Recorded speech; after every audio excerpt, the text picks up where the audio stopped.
Ministerstvo životního prostředí a podpora výměny kotlů od 1. září 2024. Průzkum zákazu kotlu první a druhé emisní třídy. Použitá data velikost vzorku populace Česka.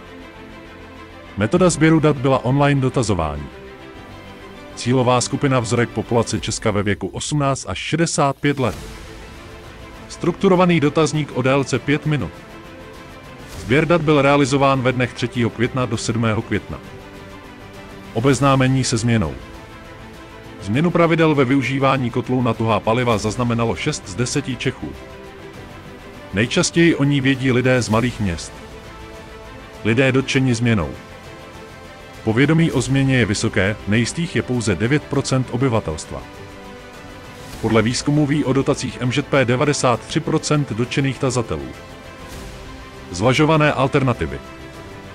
Kotel na kusové dřevo 37%, plynový kotel 25%, topidlo to znamená buď kamna nebo krbová kamna na pevná paliva 21%, tepelné čerpadlo 20% a kotel na pelety 11%. Jaká jsou dle občanů pozitiva změny? Ekologičtější pro planetu 77%, úspora energií a nákladů na vytápění 41%, snížení energetické závislosti 26%, větší komfort 24% a dotační podpora 19%. Výměna starého kotle na pevná paliva za nový pomáhá. Analýza níže ukazuje snížení emisí znečišťujících látek a spotřeby paliva při výměně 1 000 prohořívacích kotlů na pevná paliva v rodinných domech za novější typ kotle. Zvlášť jsou hodnoceny kotle na hnědé uhlí a na dřevo. Podíl jednotlivých typů nahrazovaných kotlů vychází z dat o prodeji různých typů kotlů v Česku v posledních letech. Díky vyšší účinnosti nových typů kotlů se také šetří energie, v průměru by při výměně o cirka 20% klesla spotřeba paliva. Následující infografika zobrazuje emise vybraných znečišťujících látek před a po výměně kotle u hnědého uhlí a dřeva. Výměny starých kotlů v kotlíkových dotacích. Aktuální 5. výzva kotlíkových dotací. Příjem žádostí bude ukončen 31. srpna 2024. Výzva domácnostem: vyměňte starý kotel první a druhé emisní třídy nyní, případně do konce srpna alespoň požádejte o dotaci.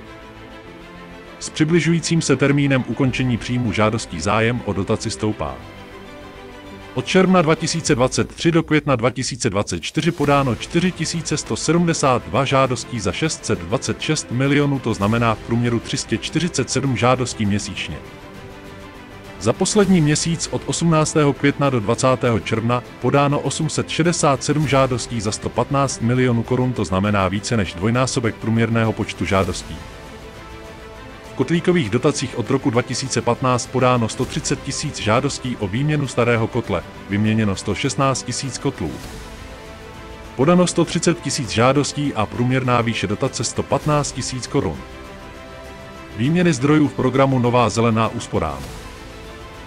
Od roku 2014 vyplaceno téměř 5 miliard korun. Vyměněno 51 321 starých kotlů.